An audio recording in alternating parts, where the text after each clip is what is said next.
I'm going to call the meeting to order. We do have a quorum present. Mr. Rooney, Mr. Officer are not here, and I do expect Mr. Moorhead at some point. First order of business is approval of the meeting minutes from July 31st. Mr. Wood, first and foremost, thank you for stepping in on short notice to do those. I know I have a few edits. I think you had a few edits that you want to propose to the committee since sending them, and I'm sure others have. Yeah, I'm so sure we want to there's. start. I'm sure there's plenty of edits. The only thing I didn't, you had been taking the meeting minutes at the initial when we first started, so I didn't have the exact start time. I put it down at 6:30. I know it might have been off by a minute. 6:38. 6:38. Mm-hmm. And then I had Mr. Goodney as being there, and I need to take that off. And then on the contract discussion, I have committee discussed that it ants, and I don't think that was supposed to be that, so I got to put a W on that so it wants. Where are you? On contract discussions under the item 2,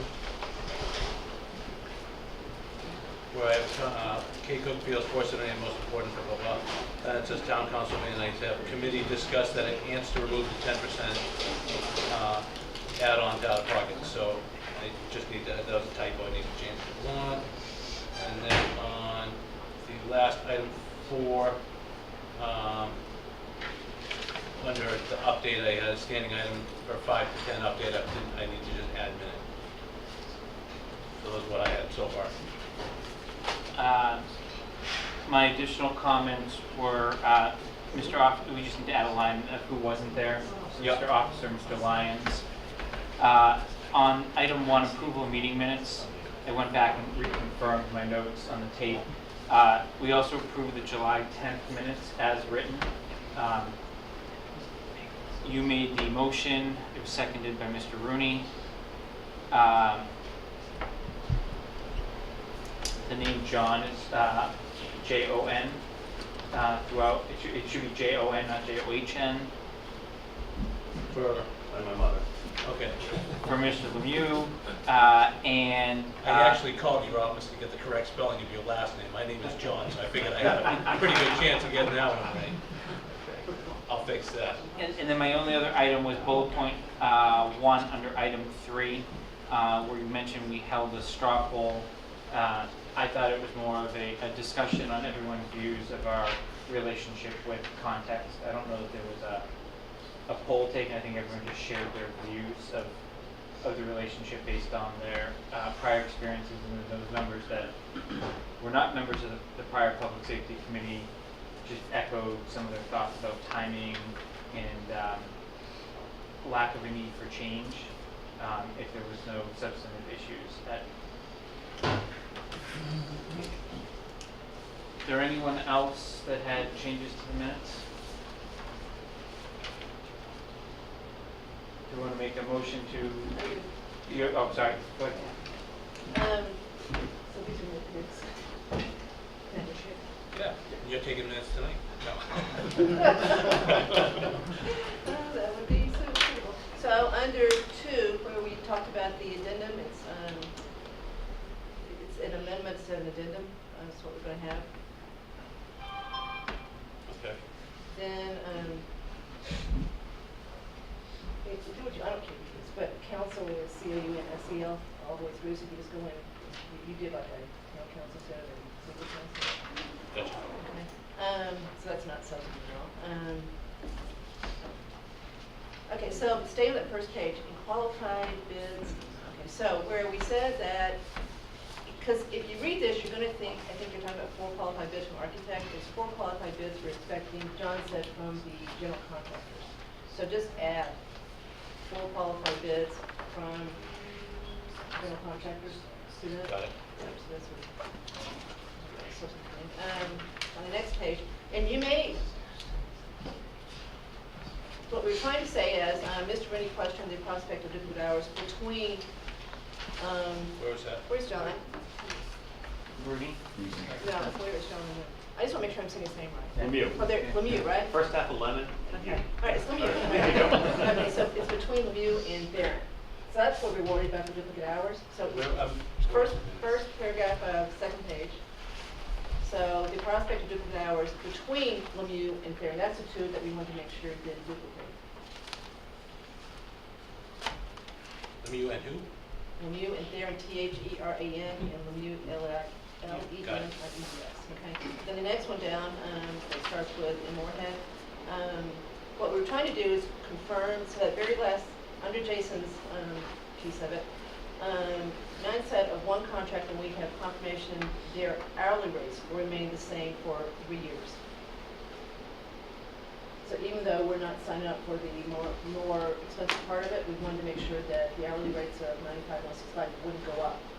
So see this right here, John, so just change it. Oh, okay. See, so we said ratio, just say hourly rates will remain the same for 3 years. Okay.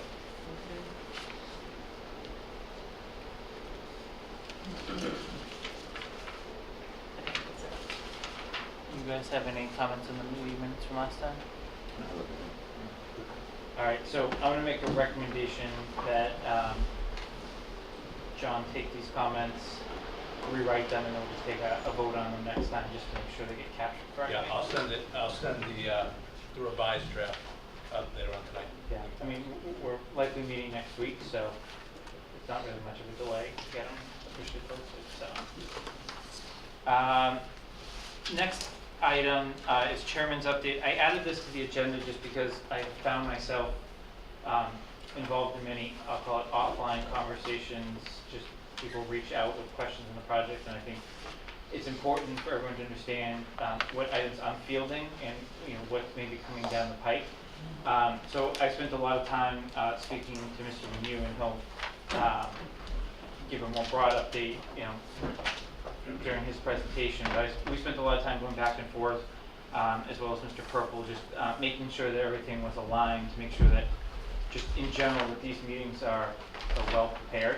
I think some of the feedback we had, at least initially with Don and Sweeney, especially in the feasibility phase, was we were showing up to meetings and some surprises, like that there wasn't a lot of preparation and that items aren't in front of you ahead of time. So naturally there's going to be presentations that may not be in front of you ahead of time, but the core substance is, the goal is that that's going to be in your inbox, you have time to review it, and just making sure that the Vertex team is caught up on making sure they understand the promises that were made to the community, where some of the sensitivities are. I think they'll start to understand that very quickly, just based on some of our conversations, but I think that is one of our responsibilities as an overall committee, to make sure that we set out on the right path right from the start. I've also been in contact with the chair of the advisory committee, conservation commission, and the planning board.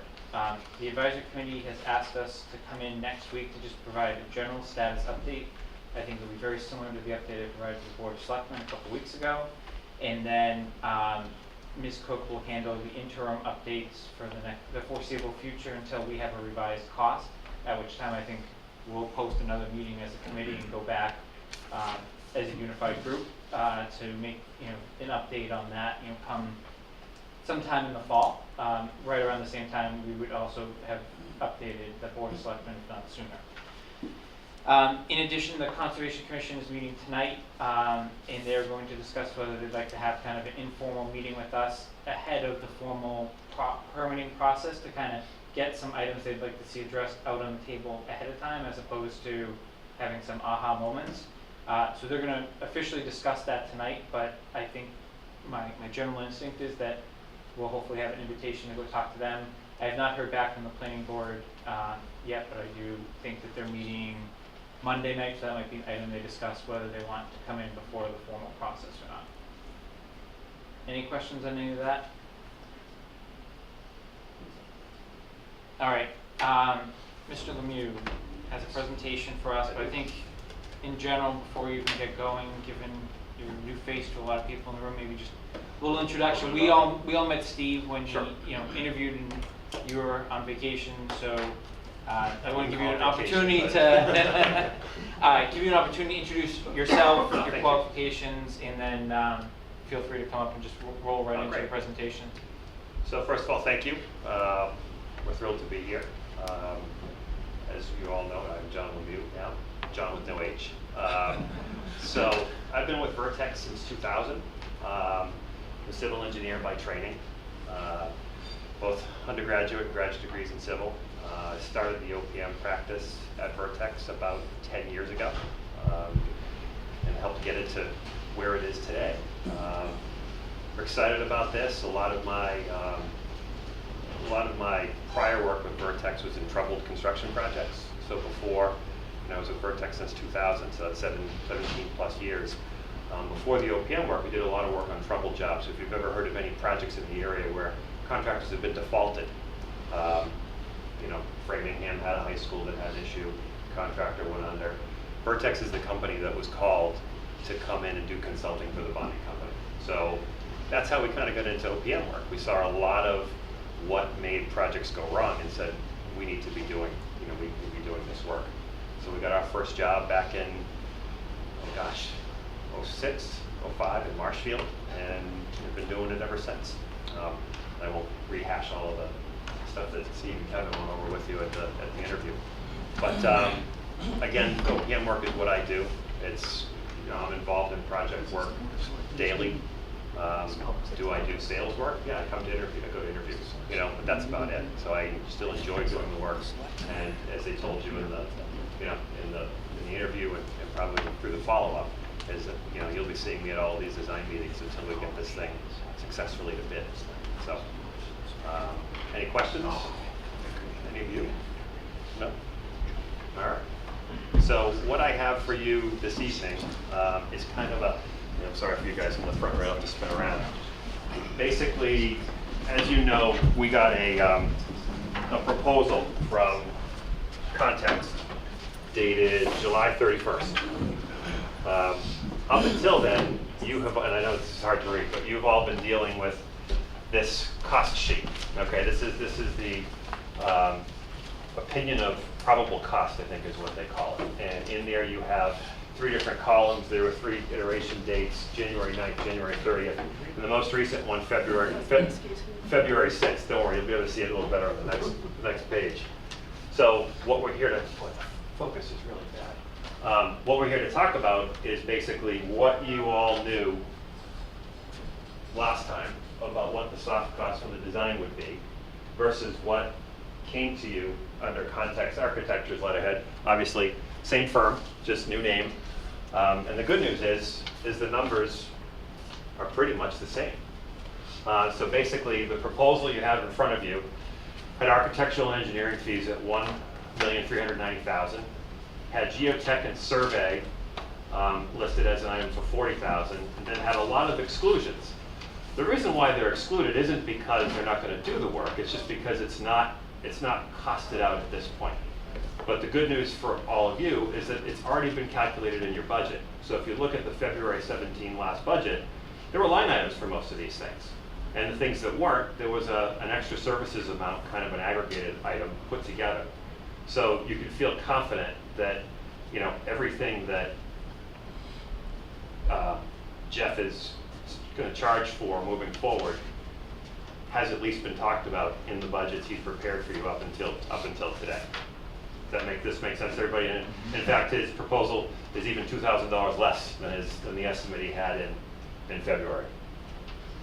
So, when we looked at that, what we wanted to do is kind of take it and run it against some of the jobs that we have that are similar. So yours is the first one, Southborough Public Safety, and I think, Jason, did everybody get this separately? Okay, great. So Westford Fire Station, why that is there is because that's a Context job right at 495 that we are working on with them right now. Situate Public Safety is a job that was designed by Doran Whittier, which was just finished and opened. That's here because that is almost a carbon copy from a program standpoint of what you are going to be building here, police and fire station. Randolph is in there. Randolph is just a fire station, but it is standalone. But the interesting thing about that skews its number a little bit is the fact that it was done in combination with the police station at a separate location. So I included it because it's standalone, but I didn't want to include the police because the police side was a renovation. So it really is comparing an apple and an orange, and it wasn't a good comparison, but I wanted you to see what that was. So really in comparing these things, the one big difference is that, and what I don't want you to, don't look at these, survey and geotechnical, regulatory, and permitting. These 2 items, or 4 items, in everybody else's job are an extra service. So when we're comparing these job to job to job, we want to take these out of the number. So a lot of times what folks will do is they'll look at design fee and want to know what's its percentage as a percentage of construction. And that's kind of the bellwether first test people use. And a lot of times that number is, if it's around 10, it's good. Well, remember in this part of the job, you already did your programming and schematic design. So when I compared these numbers down here, okay, I took the design development number, the construction document number, the pre-qual number, the bidding number, and construction administration. I added those numbers together, divided them by the construction cost to come up with a percentage to see what's that fee as a percentage of construction. So for this job, for context, it's 7.5% on a $17.4 million job. On Westford, up the road, it's 7.9%. What are you doing? Okay. On Situate was actually 8%. And Randolph was 6.3. But again, Randolph, that's blended, and that's because there was a renovation job being done at the same time. I swear I didn't do it. So, I would tell you that in looking at the comparison from a purely cost standpoint as a percentage of construction costs, this is a pretty good number, especially when I compare it against, forget about Westford for a minute, another context job, compare it against Situate. Again, because as I said, similar job, similar duration that's been talked about. I think at this point, Jeff is talking about 18 months. We'll give you our thoughts on that in a minute. Situate was about 15 months, and it started up, it's taken about 16, a little bit more, because we got stuck with a very wet fall and then a very dry spring, so we didn't plant. So really the only work that's left right now is site work, but it's site work to do landscaping and grow grass and get it growing this fall. They've been in the building since April. So from a duration standpoint, 15, 16 months seems to work. Could work for this project. So any questions with the info that's presented here? So just to be clear, as far as comparing apples to apples, if you take the Southborough column, right? Yep. So to get to what you used as your numerator, Yep. you excluded what you don't have in column 2, 3, and 4. So you're picking up. I excluded programming, schematic design, survey, and regulatory. So because you do have over here, you do have a few people with schematic and programming, but you're done with that already. So and everybody's schematic and programming is a little bit different. Some people have studies that they've done already. They already know what they're going to build. Others are starting from scratch. So just take it out and start from design development. So it's design development, CDs, pre-qual, bidding, and construction administration.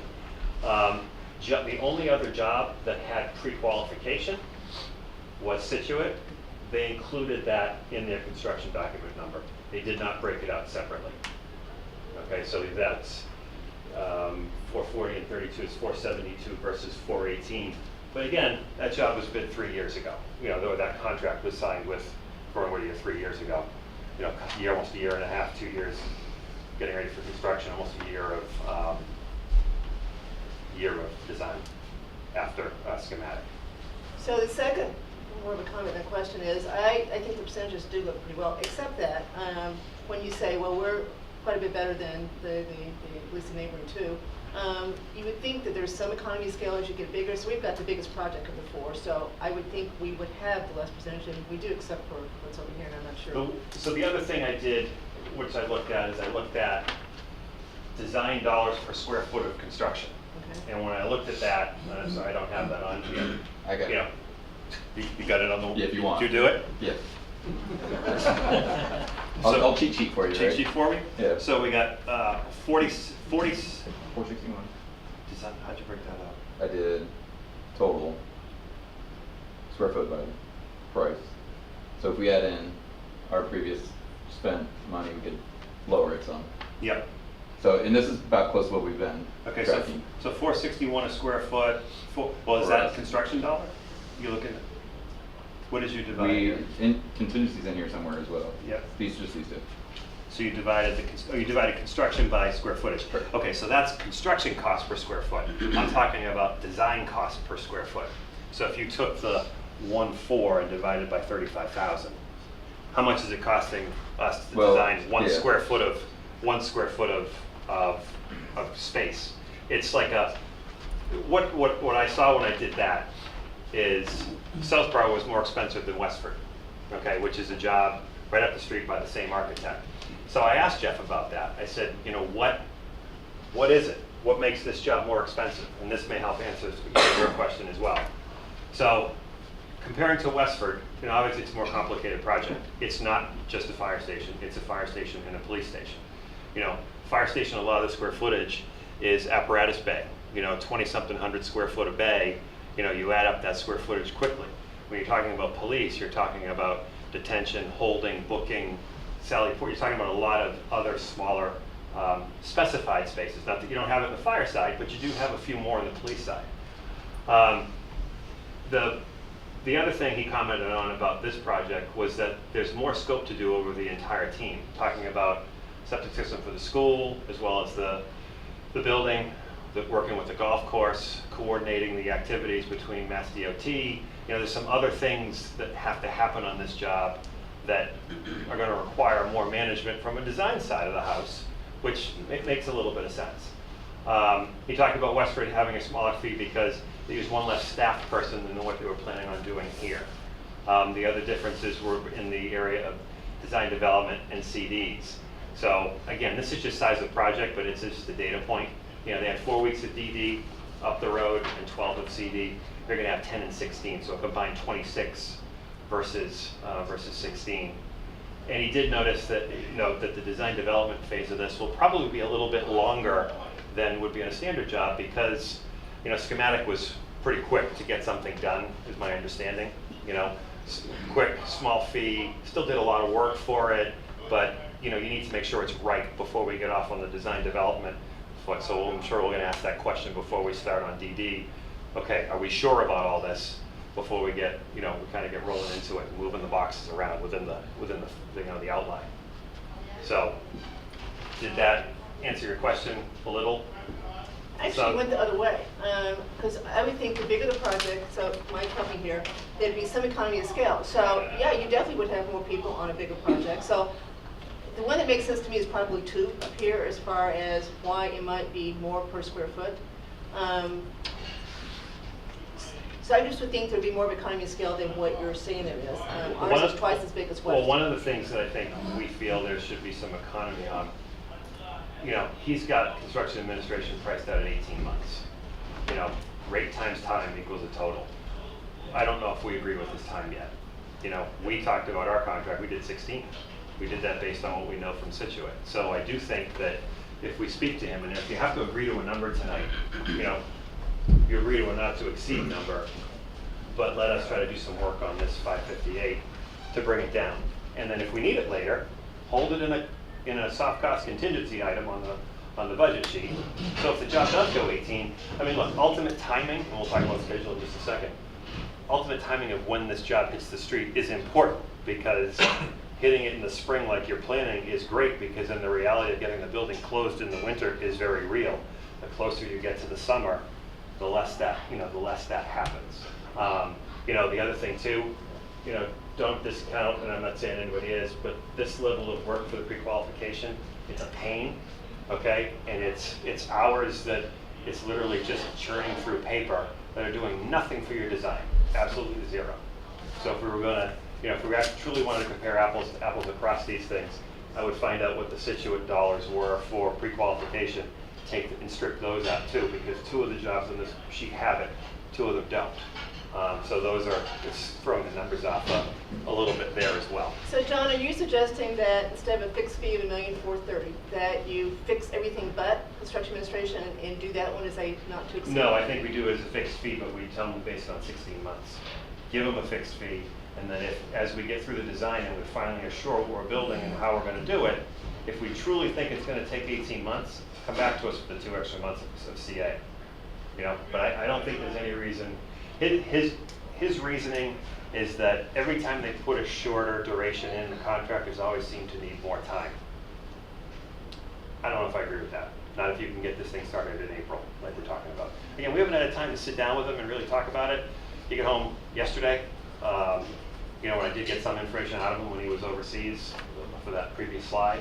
So I do think we could save some money on the 558, but if when the selectmen come in, we have to approve a number, I would say, you know, and ultimately when we went through this, I do think the number is fair.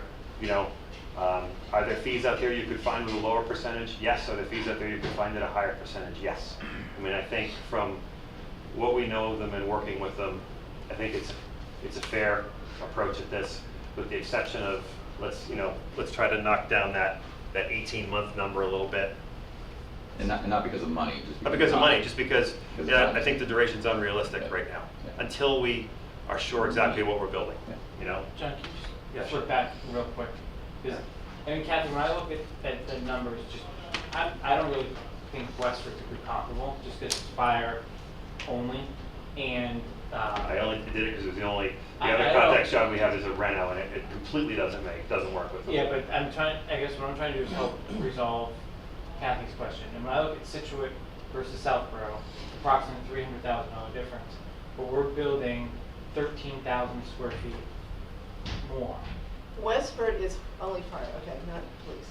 Yeah. And it Situte's doesn't an just- auxiliary fire, It's fair that's point, why it's and I not. still think this is a fair fee. Yeah. Anyway, so I'm not even, I mean, I really think we've got a pretty good starting point here, so it was just, No, that's the question, I mean, Is that the difference in the $4 million, or $3.5 million? no, I tell you, that's a great question. The important number here is this was the basis of their contract when they did it. They went back to town meeting, this building cost 15.2 2 years ago. So it actually, But you said something comparable building. but it's a price comparable tag's not building. comparable. Well, but remember, Correct. when people negotiate their contract, they're going off an estimated number. This was the number Durham Whittier was going off of, not the 15. So when they realized they needed $2 million more to do the job, Durham Whittier didn't come back and say, oh, I got to raise my fee by 10% of $2 million. No, that's not how it goes. So I wanted to keep the numbers you had for construction the same, so that you could, because that's the jumping off point for these So did the agreements. percentage go down because that number went up? No, Yeah. well, technically their percentage did, but the reality is, you know, if this number goes up and your bid day number is 18, Yeah. your percentage is going down too. But we don't know until we get closer. So, they thought it was a $30 million building, and as we got through it, the stuff they were getting back from it was almost as if they couldn't stay ahead of the cost estimator for a bit there. And then we kept VEing, and at the end of the day, it was, 15.2 was the. but what you don't know, number. if that was 15.2 to begin with, would that number have been That's what I different? just said, Yeah, yeah. so you just don't know that, there's no way. to Right, know. no, that's why I did it. I went from where you are here with where they were there to compare kind of an apple to an apple. And I do think there's an economy of scale in those two, because I got 461 construction and 591 at Situate.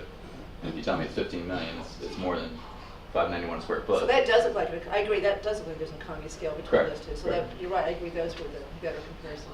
And to your point, Jeff did say that at one point, once you go fire and police and meld them together, it becomes a more complex building. And I will believe that. Yeah, You I know, mean, just think about access alone. Yeah. You've got duplicate security systems, who can go where, you know, where the public points of entry. I mean, it does become a more complicated, Specialized.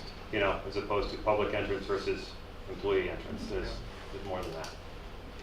So, But not $3 million. again, it's two. Stop saying that. Just So, lie. so what's next for you? So this is the schedule that Jeff gave you, and this schedule works perfectly if we start next week, because you basically have one, you know, we'll call it kickoff. You know, he had 1 week in there for a meeting. Okay, so let's say it takes all of next week. Design development, 10 weeks. So next week is 8/21 to 8/25. Okay, that's week 1. Your 10 weeks of DD, the dates are 8/28 to 11/3. Your 16 weeks of CD are 11/6 through 2/23, and then your 6 weeks of bidding are 2/26 through 4/6. That's a 4/6 bid date, and from everything I understand, everyone wants this job to shovel to go in the ground in April.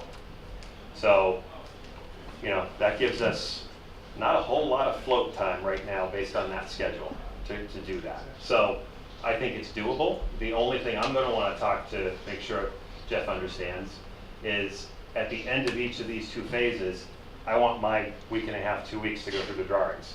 Is a value we're trying to bring to the table that we don't get it if we aren't given the time to do it. I'm not worried about the DD one because they can keep on going. I'm worried about this one, you know, and don't squeeze me up against the date and say, we've got to get it out, we've got to get it out, because, you know, I still want to take our time and get through it and get comments back to them.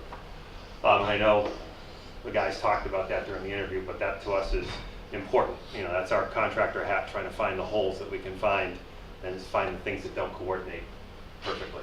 So where exactly do you want your 2 weeks? I want my 2 weeks at the end of DD and somewhere during construction documents. It doesn't have to be the end, but it needs to be at least half to 2/3 of the way through construction documents. Typically when we're doing it when they're sending the drawings out to the estimator for the last look. And then we get back to them with comments. The only other thing and bidding, you know, 6 weeks, I'm going to assume that the first week of bidding is a week where we're going to, in construction documents, or we're close, we put the ad out and it's a week, okay, between the Central Register filing date and the published date. And then on a job, you know, it's a minimum of 2 weeks for a sub, 1 week for the GC. That's way too little on a job of this size.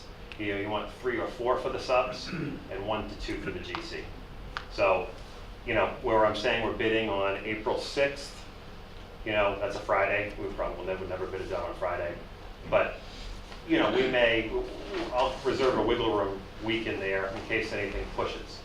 And then the only thing else we're going to need that I'm sure hasn't been talked about yet is pre-qualification. Has anyone in here done it before? No. 2 of you have to. How's that? Because we need a 4-person pre-qualification committee. One of them has to be someone from context, one of them has to be one of us, and then the other 2 people have to be designees from the town. And that's the process by which we go through all of the GCs that submit and all of the filed sub-bid categories that submit, and we create our bidding pool. If we don't get submissions, the bid pool is fixed. It only gets smaller from the people that submit. So You submit the qualifications, you mean? they submit the qualifications, not their bid. It's how they get an, you know, according to the MGL, they get what's called an invitation to bid. It's a letter that says you as a subcontractor in a pre-qualified category are invited to bid the Southborough Public Safety job. Yes? So on a job like ours, with the interest that we'll have in April, how many file sub-bids do you expect that we'll have? And what do you think it takes to get through the review of one? So what we do, because knowing that all of you have full-time jobs, is that we take care of, either between us and contacts, we'll take care of the references. So really, you know, there's no reason for everybody to call the same reference. It's crazy. It's duplication of effort. So we do it with a series of emails, with the scoring. They'll do that. But everybody else needs to look at the basic requirements, the background of the company, the safety, the resumes. It's a whole list of things. I would say it is easily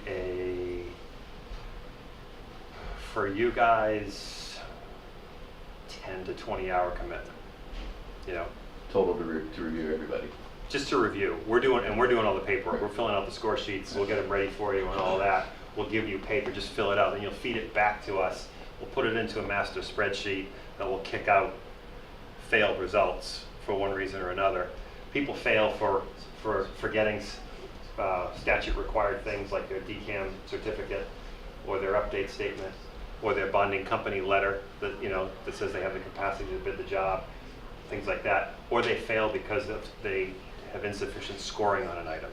You know, like somebody who has a really horrible safety record, this is the time that, you know, this process allows you to get docked for that. Is that enough to disqualify them? No, but if they have some other things, those kind of things all kind of put together can be enough to make somebody not be able to bid your job. So what we do too, it's always a numbers game. You know, the more bidders that you have, the better it is for Southborough. So, you know, we call the people that we know. We have contacts call the people that they know. And as we're getting responses in and we see the register of the people who pulled it, you know, if we're light in a certain area, we'll make some phone calls. You know, we'll say, you know, hey, are you thinking of bidding? Well, I didn't know about it. Well, here, we'll send you a package, you know, and get it out to them. The other thing we deal with is if, by statute, if you don't pre-qualify 3, okay, either by getting responses from 3, so let's say painters. Let's say we only get 2 painting responses.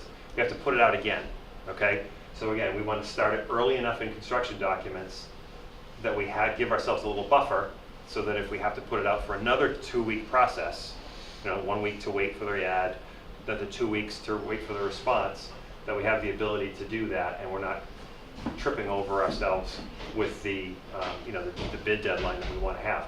If after a second round, we still don't have 3 pre-qualify, we're left with the choice of going with 2 or just bidding the trade as a regular file sub-bidder, which is what we would suggest. Why would I ever recommend for you to go with 2 with somebody when we can open it up to everybody? Similarly, if we get a pool of 3 and we disqualify someone, and this is why it's important to get the responses and actually do the work and get it done, because the longer we wait, if we held these things for 3 weeks, then we say, oh, we have to disqualify this painter, and now it puts us at 2, we have to go and try to get another one.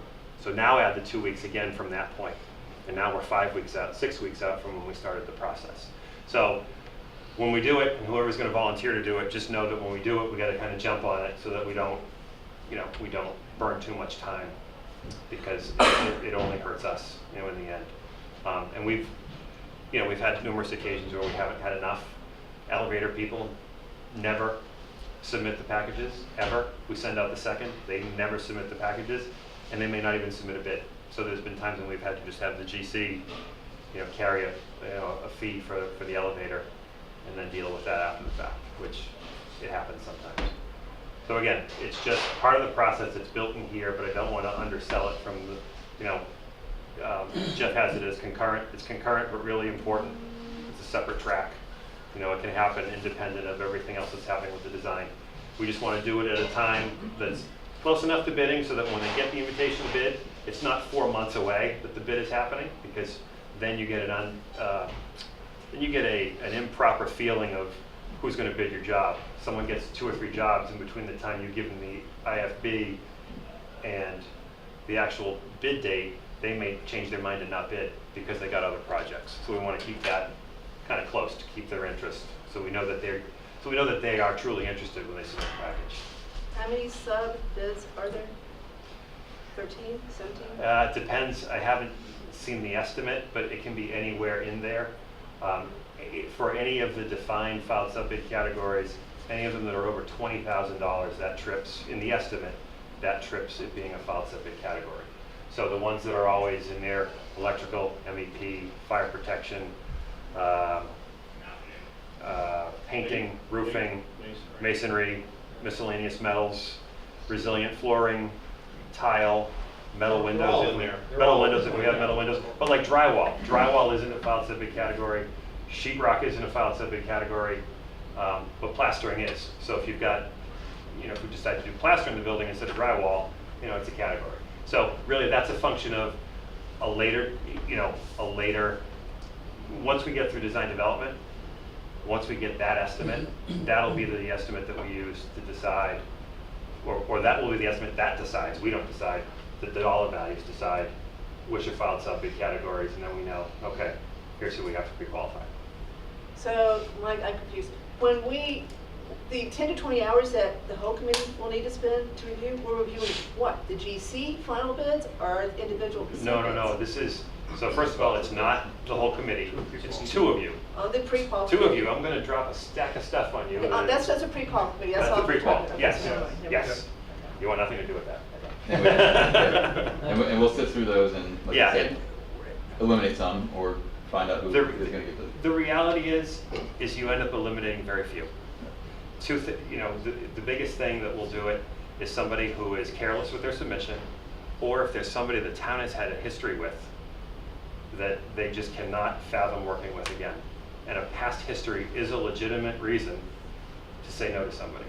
So once the pre-qual committee does that and has weeded out whatever is not suitable, then that group, you say to the GCs, this is what we'll let you do? No, we do it with the GCs too. So you've got, I'll use Situate as an example. I'm a little fuzzy on the numbers, but just to give it a ballpark. I think in Situate, we pre-qualified 5 or 6 GCs total. And for filed subbidders, I think the number was around 70. That's for all the trades together. You know, maybe we had 7 painters, but we only had 3 Miss Metals guys. That is the luck of the draw, and that is truly dictated by people's schedules when the pre-qual package goes out. So I get that, but that wasn't my question. So the group of subs that you've Yep. gone through and weeded out, Yep. you then give that to the GC as far as what he picks from? Nope. How does he know who he can pick from? No, he doesn't. He can't really pick. That's the thing. Thank the Commonwealth They for bid, that. right? They bid. So basically, we're going to say, let's use the Situate numbers. There's 6 GCs, and they all decide to bid. Great. The filed subbidders, there's 70 of them put across 15 different categories. Those numbers come in, and those results go to all the GCs as an addendum, as a filed addendum, and they use those numbers to assemble their bids. They don't have to use the low number. But why would you use anybody with a low number if you want to win the job? So what happens occasionally is a GC, if he's got a really bad relationship with somebody, may take the risk at taking the electrician that's $30,000 higher. They never do. The flip side usually happens. When you get the sub bids, many of them will have exclusions. That this number is good for anybody except contract GC A, B, and C. So if contractor A, B, and C, they get the filed sub bid results, they see that Acme Electric says, I won't work for contractor A. Oh no. Then he goes down to the next number, and that next electrician's number is $100,000 higher on a job of this size. That's his problem. He should have resolved the issue he had with the sub in the years prior, so that, because it's within the sub's right to say I don't want to work with that GC. So that happens rarely. So I wouldn't stress about that. But you will see some crazy things. There's a couple of sub trades we see all the time. Some of the flooring folks who literally exclude 8 or 9 people every single bid we do. And those GCs are never bidding, so it doesn't really matter. But you get to see all the dirty laundry of all the people they won't want to work with again. And the GCs don't. The GCs, and sometimes occasionally you get somebody who restricts a bid to someone. Like there's a contractor, GVW, who we've worked with. GVW does a lot of sub work themselves. They're DCAM qualified in a lot of different trades. They'll bid work, but they'll restrict that bid to themselves. So you really don't know, and they may put a crazy number on it. It's a crazy number, it drives everyone else nuts. But the reality is, it's just a number to him and his shop, because he doesn't want anyone else, he doesn't want to work for anyone else. Sometimes he wins work, sometimes he doesn't. But the point is you either see exclusions or restrictions just to on the day of. So it's fine. Thank the Commonwealth. So really, that's all I have. So I think we're in a good place. I think it's good to get started. If we're ready, I think, I know we have a meeting planned for next Thursday. If that's the kickoff, it needs to be, because, if we're driving for April, getting shovels in the ground, we need to get going. Questions? Anyone? No? All right. Thank you. You're welcome. Thank you. So I know there's no questions, but we do have to have discussion if anyone would like to have any on just the presentation. I'll leave really it in case you. with the, we're looking to make a recommendation to the Board of Selectmen. They were kind enough to call essentially a joint meeting right after this to accept their recommendation if they have no further questions. So I think what we're looking to do right now is, if everyone is comfortable with Mr. Lemieux and Mr. Theron's due diligence on context proposal, then I think we should be making a motion to the effect of not to exceed the amount presented, with the understanding that they're going to go back and try to cut that 18-month construction cycle down to 16. But I don't know if there's any comments, questions that anyone wants to vet further on that particular cost item? I do. John, can I ask, how do you want to do it? Would you think divide their number by 18, multiply by 16 to get a base number, and then say? No, because a big part of the construction administration is the review of submittals and shop drawings. Front-loaded. Front-loaded. So the reality is, you know, I'm gonna throw a number, maybe half of that number is static, whether it's 10 months or 20 months. It's the remainder of that number that plays out into the weekly job meetings, and that's, you know, it's a Still much taking time at smaller, that point. the you know, it's one of the smallest parts of the, you know, the actual job meeting piece that would be saving the time on is, you know, the smaller of the, you know, the two items in there. Okay, so I guess you have an idea of what you want to do there, and No, what I Can you work that out? Not to exceed. no, what I would do, I would do a not to exceed based on a 16-month duration, and we design that way, and if he really feels strongly that it should be 18 months, then we'll revisit it as we get closer. I mean, we've got half a year of work to do before we even start construction administration, so we've got plenty of time to talk about it, you know. right, but we're kind of agreeing on that price now, Yeah, what's the right? deduct? That's what- Oh, what's the deduct? I think What's the we have- deduct from this number, I guess? Oh, I don't know. Right. I won't know. 31 is the monthly number, just doing the math. 31,000 is the monthly number, it's John. So 62. For what? Times 2, 31. No, but you just divided that by what? Six.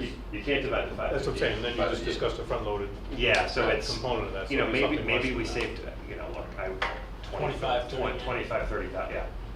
Yep, Total, yeah. that's what I think. But if the goal tonight is to get the board of selectmen to sign off on where we're going, why don't we just keep it the way it is, knowing that it's probably gonna come down a little bit? At 558.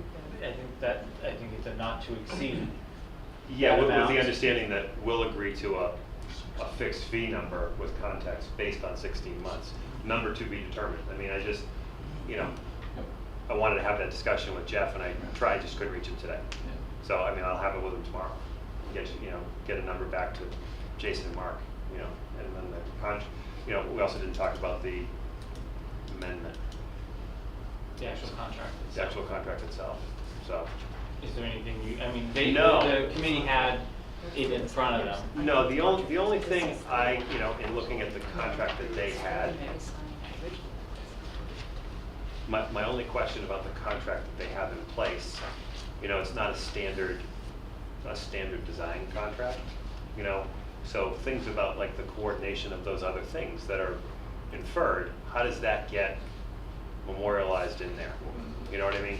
Because, and I'm not a huge fan of taking someone's proposal, because sometimes there are terms and conditions in those proposals that don't favor you. I don't see any on his. I mean, it's really just a letter proposal. But at the end of the day, you know, that type of coordination of those other items that's out there, just as an example, that he's alluding to in his conversation with me, I don't see where we get that in there specifically. This document takes care of the number, easy.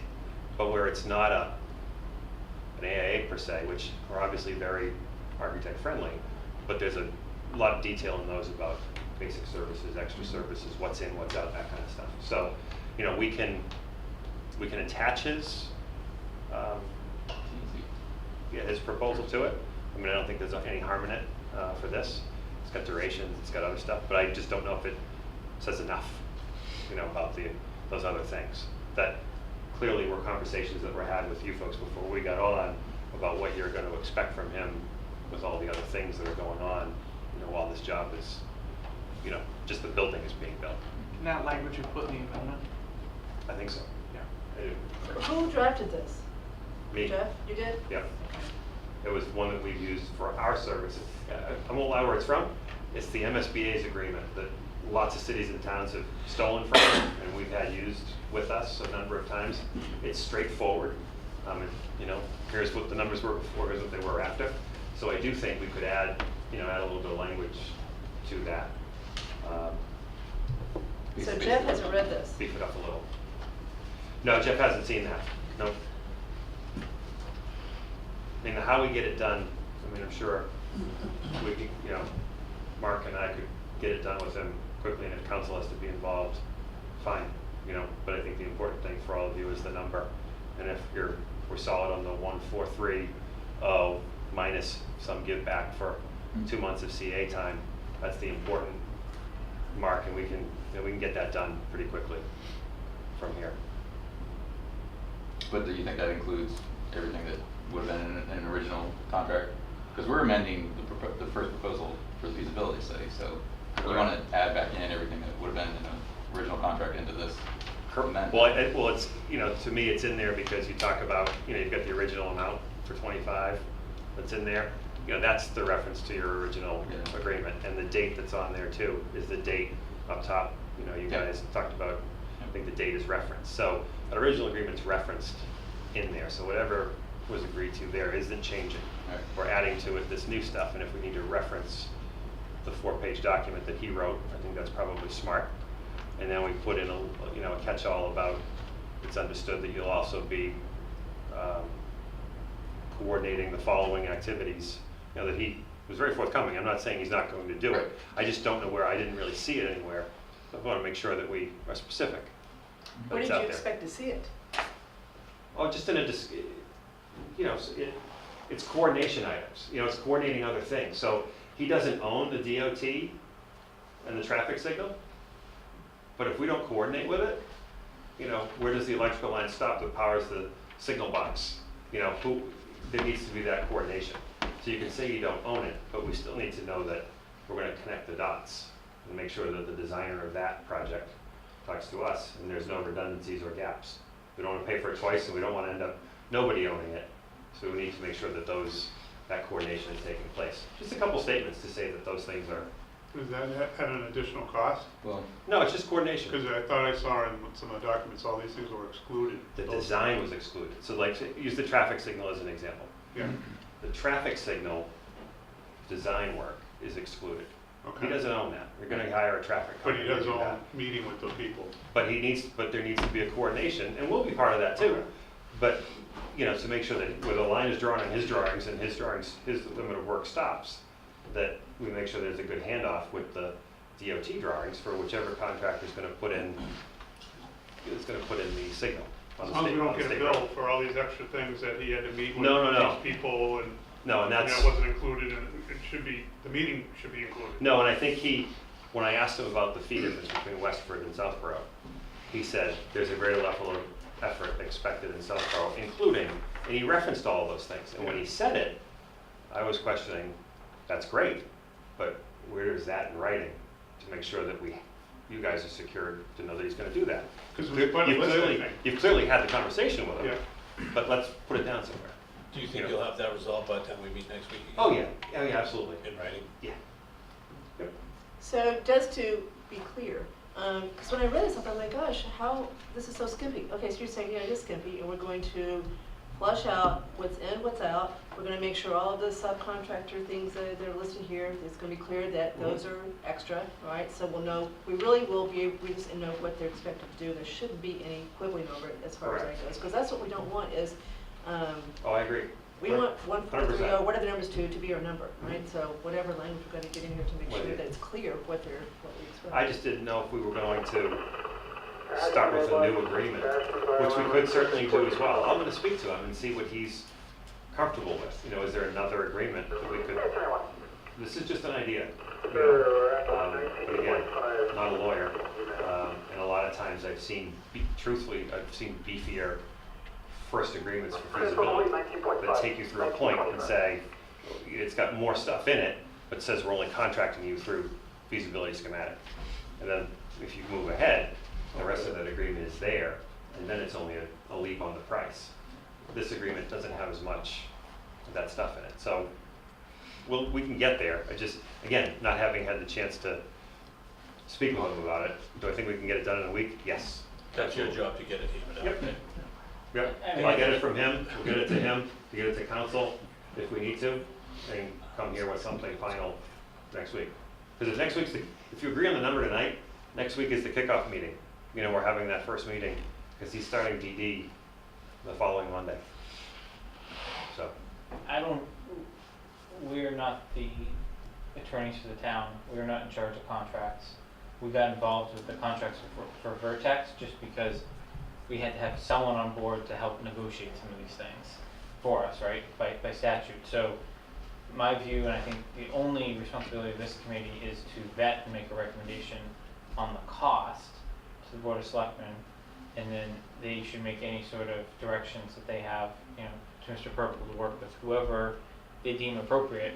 We've hired a professional. We are not the negotiators anymore. We did one negotiation and that is complete. So I think we should talk solely on cost and then defer to the professionals on everything else. But I think I will just say, and I don't know if anyone else believes this, is we all experienced Jeff and Ellen's ability and willingness to come to meetings that they were absolutely not contracted for, and on a fixed fee engagement for schematic design, which they definitely weren't getting paid for, because they did more than enough work for what we paid them for. So I think we all know that at least the willingness is there. This is probably a marquee project for them. So all the intangibles there, but I do agree we should flush out the scope and just put it in writing, because I think everyone's in agreement. There's no reason not to, but I think just remind everyone of that fact too. We're not working with people we hadn't worked with before. I mean, we've worked with these folks for 3 years, and they bent over backwards to do some stuff right before town meeting. Just So the the- site alone was complicated in the beginning. So the original contract with them was $25,000, That was for feasibility. right? Yeah. And then, see, I wasn't part of this, I just know advisory Yeah. approved a reserve We did transfer at the end of the year additional for a lot more money. So what happened to go from 25 to what you eventually So paid? 25 was the initial year of work on this site, which was basically informed us that we can't fit something on this site and do it in a financially responsible way. Okay, We then, once the golf course came into play, engaged them for $75,000, which was schematic design. The output of that was everything you saw at town meeting, which is not only the cost estimates, the floor plans. I don't even know how many meetings they have with the chiefs in terms I of. didn't have that. Okay. So that We know. number Yeah. should be 100. We know about it. That's Yeah. all. We know about it. Yeah, and Okay. then Thank you. we were Like, clearly I did a lot of work for Yeah. 25 grand. in that addendum that was signed for the 75, they outlined, we started a much higher number. I believe it was about 125 was the initial proposal that was presented to us. We had a negotiating committee, including Mr. Purple, that went back and really skinny down their scope, which they went down to how many meetings they would attend, everything. They ended up attending More. far more than what we had agreed well, it's to. clear you guys are totally fine with what they did. I just didn't know why advisory had to do the reserve transfer. I just can't remember what the reason was. Now I understand. Just So it's location. fine. So is there any further discussion we want to have on the cost component of this? Does anyone have a motion they'd like to make related to this? You just about summed it up with what you just All right, said. so I will make a motion to recommend to the Board of Selectmen that they award the design contract for the public safety building for an amount not to exceed $1,430,000. Second. Is there any further discussion on that? All right, all those in favor? Any opposed? Motion. Who seconded it? Well, I did, I heard him over there, so. I did Peter myself. Okay. Yeah. So the motion carries unanimously. So what I'm going to do now is I'm going to pause our meeting and allow the Board of Selectmen to call their meeting to order, and we'll go from there. I'll call us to order at 7:30 p.m. First item, joint meeting of the Public Safety Committee. We've heard the recommendation.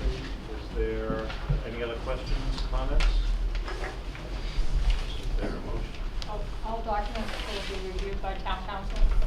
Yes, I would suggest that you make the motion in the amount of, or you accept the recommendation of the Public Safety Building Committee for the architect's contract amount not to exceed 1.43, subject to council review. Council review. I'll second that. The motion made, seconded. All those in favor? Aye. Aye. So, aye. Okay, just checking. I will also move approval of the EDC proposal for contracted services as presented in the packet. I'll second. All those in favor? Aye. Motion to adjourn? All those in favor? Aye. Aye. Aye. Okay. Thank you. Thank you. Yeah, that was a fast meeting.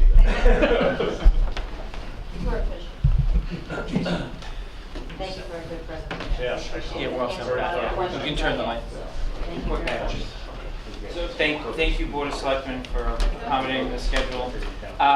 So with that being said, I think Vertex and Mr. Burke will have a little bit of homework to do over the next week.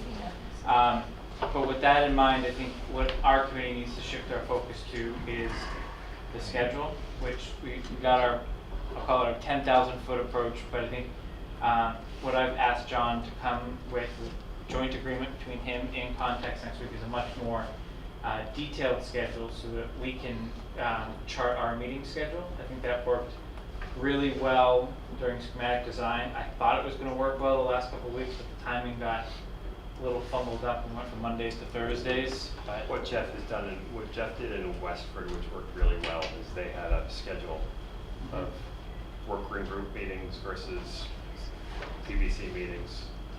And we stayed to it about 95% of the time. You had to, a couple things had to move and shift, but it gave everybody dates to put in their calendar. Okay, this is me, this isn't me, kind of thing. And the process just went. Because the majority of the work now has to take place with these guys, with the police, to, move the blocks around, and get that program solid, where spaces are gonna be before they start designing walls and everything else, start coming out of the ground with it, so. okay, so just unless anything has changed from this committee, I think we made an informal decision that Monday nights are the best nights for us to meet. Okay.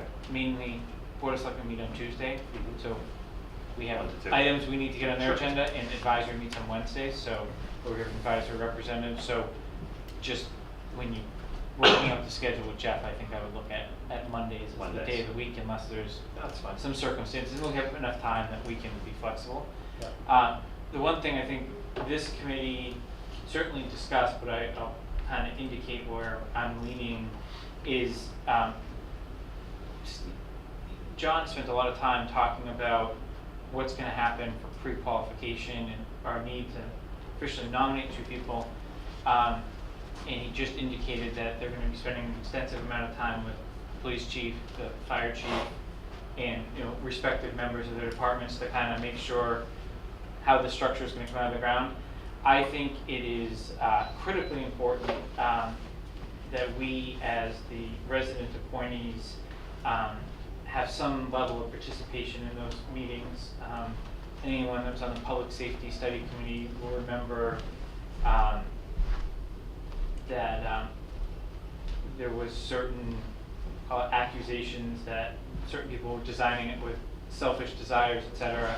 We all know that that wasn't necessarily the case, but I think that whoever attends those meetings is more the eyes and ears of this committee to be able to report back that everything is going the right way. They're not necessarily expected to be helping design the space or anything like that. So, but I think it's very important that it be a very small number and it not be an official subcommittee, because I think one of the things we all need to remember is they just need to be able to play with the boxes and move stuff around. And a lot of these meetings are going to happen in Boston. You can't have a public meeting in Boston if we have a formal subcommittee. So what I am planning to do is to nominate 2 people. One is a primary, one is a backup, where they can just choose to go together to be the eyes and ears of this committee. What I can assure you is that Vertex has assured us, and will make Context assure us, that this committee is making all votes and recommendations in a public meeting. But we all know that there's a significant amount of work that has to go on behind the scenes to make these sorts of meetings run and flow, so we're not here 4 or 5 hours moving the boxes. So if any members are interested, I would ask that you let me know. The one thing I can almost guarantee, unless I'm mistaken, is meetings could happen in Boston at Context headquarters. I'm sure some will happen out here too. They will probably happen during business hours, so I think you need to look at your full-time line of work and whether that even is a reality. And it looks like we got a 10-week period, so right between now and early November. So looking at your work schedule during those times, would that actually work? Because I don't think we can inhibit the progress of that but I do think we need to be the eyes and ears, given that most of the people in that room aren't actually tax-paying residents looking out for the community, other than Vertex, who is supposed to be advocating on our behalf as a town, so. He's a tax-paying resident. I know that, but we've hired you as a company too, to represent that. I understand, I understand. So, I don't need any sort of, How long will the meetings be and how often? Do you think once a week, twice a week, a couple Well, hours? it's probably no more than once a week, and I won't speak for Jeff, I mean, he can enlighten us a little bit more next week, but, you know, as an example, you know, what happens is each time, you know, we're dealing with this in Natick right now with a different firm, and Natick, they come, and it's a fire station, and they come and they show the layout, and they're a little bit, you know, they're a little bit more through schematic, getting towards design development, but they'll show some drawings, they'll say where they are, and then the fireman will take it back, and they'll come back with a, you know, 2 days later with a sheet of comments that we never see, we get it at the next meeting. And it all has to do with like flow, you know, like there were big conversations over the last 2 weeks about the main hallway, you know, and kitchen versus day room, and things that you or I wouldn't really think about, but the guys who live in it 24 hours a day say, wait a minute, if I'm in the day room, the kitchen shouldn't be after it, because if someone comes in and wants to get something to eat, you gotta walk right through the middle of the guys on TV. It worked great on paper, but in reality, it was just a simple flip. So at the end of the day, someone can come in and get something to eat and not bother the people who are watching their TV in the next room. Simple idea, you know, those things happen with, you know, clean area versus dirty area. There's just ways that they do their job here, or the police do their job, that none of us will think about, that they'll just wanna have some feedback and thoughts on. Some of those first meetings may take hours, 2 or 3, you know, as they go through them. So worst case scenario, 3 hours, maybe once or twice a It week. should tail off and become a more regular thing. Once the program is set, like really set and the locations are, then it's the designer coming and just showing progress. Yeah, and the you know, the drawings are developing and you're getting more and more sheets. And the meetings will be out here. They won't be in Boston. So Jeff will come out Well, here. that would be helpful. Oh, yeah, you lived in Southborough. I would Well, that's how say- it's done. You know, they come out to the client. They typically come out. Yeah, You know, there may be some occasions where it's easy to have them, you know, if it's like a finishes thing. If you could You go know, to a they've got- meeting. They've got a lot of binders and things of samples and, you know, thinking about stuff. There may be some visits to some other stations, you know, those will certainly be during the day, you know, to see, hey, this epoxy flooring over at this station versus, you know, this type of sealed floor over at this station, that kind of thing. So, all of that's just the process of figuring out what we're putting in this one. So I would just ask anyone that's interested, you obviously can just send me an email or call me or indicate your preference, and we'll have a discussion at the next meeting. But I don't intend to have any formal motions on the matter, just due to the nature of how it's being constructed.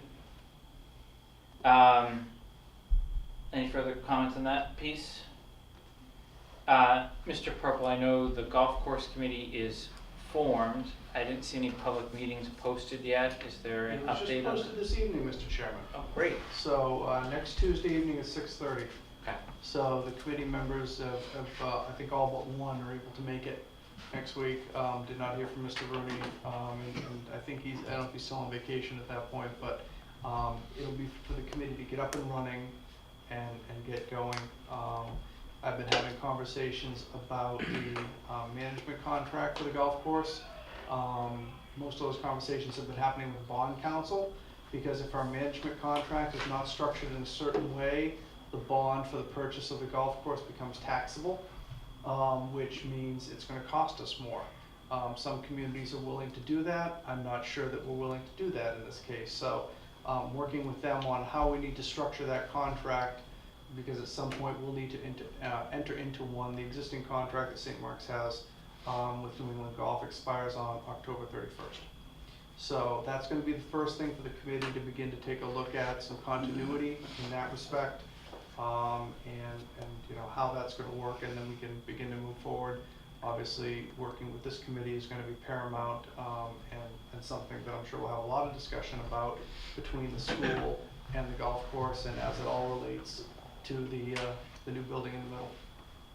Okay. Any questions on that? Special act is through the House and with Special the act is Senate? through the House, is with the Senate now. Senate Council is taking a look at it to make sure they don't have any issues with it. Once they're all set with that, they'll schedule it for a vote, and then we can lean on the governor's office to get that signed and done. Because there was no enactment date, it automatically enacts 30 days after it is signed by the governor. So that will probably, best case scenario, put us at an end of September closing with St. Mark's. And are we gonna float permanent bonds? Are we gonna separate this, so we buy the land with a permanent set of bonds, or are we going to do something temporary? So I think we may do some temporary. It depends on what the climate is. You know, I mean, you know, we've got some definitive costs that we know. You know, we've got some costs for the OPM. We have costs for the architect. We're going to need some money. You know, as we start going through this process, we've got the money for the land deal, and we've got some other bonds. We've got, you know, some water projects that town meeting has voted. We've got about $10 million probably worth of things. Let's see how the bond market is. If it's favorable to us right now, those are definite costs. We can do a permanent bond now for those things. So my answer is maybe. It depends on what the climate is. You know, if our financial advisor said, you know, for $10 million bond with a AAA bond rating, which is really why we got the AAA, this is when it's going to count. You know, and this is when it's going to help to save us in interest costs and everything. So that'll be, you know, that'll give us an idea. The financial advisor will look at the market and say, yeah, we should go for a permanent bond. No, climate will be better in 6 months. Let's do a temporary, take another look at it. Any other questions on that? Final item is scheduling future meetings. So I had thrown out that we were planning to meet next Thursday night. I didn't hear any objections to that. So my plan is, now that we have the Board of Selectmen's approval, I'm going to post for our kickoff meeting with context and vertex next Thursday. It's going to be at the townhouse in the hearing room. Presentation is, we won't be turned around as much, but is there everyone's still good on schedule-wise on that? I believe 6:30. So it'll be next Wednesday with advisory, Thursday for kickoff. Correct. So Wednesday with advisory is purely update, so I posted in case we have a quorum, but I wouldn't call it a required meeting, there's no other action. And then Thursday, that's at the townhouse at 7:30. Do we need to have a committee meeting to go in front of advisory? Can you just do your little? I can do the same thing I did with the That's board. what I would say that. since I we're gonna have- post it to be safe in case more than 5 or more of us show up. And if 5 more of But us can you show- do it without a quorum if you post a meeting? Yeah. Just anyways? Yeah. It's better to have it posted and not have a quorum than have a quorum and not have it posted, Yeah. so. Right. So Because that, I'm fine with just what you did to the selectmen before. I don't think we need all. No. yeah, I mean, I think I'm sure there'll be some dialogue back and forth and curiosity probably of what happened on Tuesday night at the golf course committee, but I'll try to get up to speed on that, but Yeah. they'll have a chair at that point that should be called in front to I'll go with that. give an update. So, then we'll meet Thursday night, townhouse, 6:30, vertex and context, and then they'll bring us a schedule that night to move forward from there. I think we're avoiding in and around Labor Day and letting them get to work. Any other business? No, sir. Motion adjourned? Motion to adjourn. Second? One second. All in favor? Aye. All right, we're adjourned.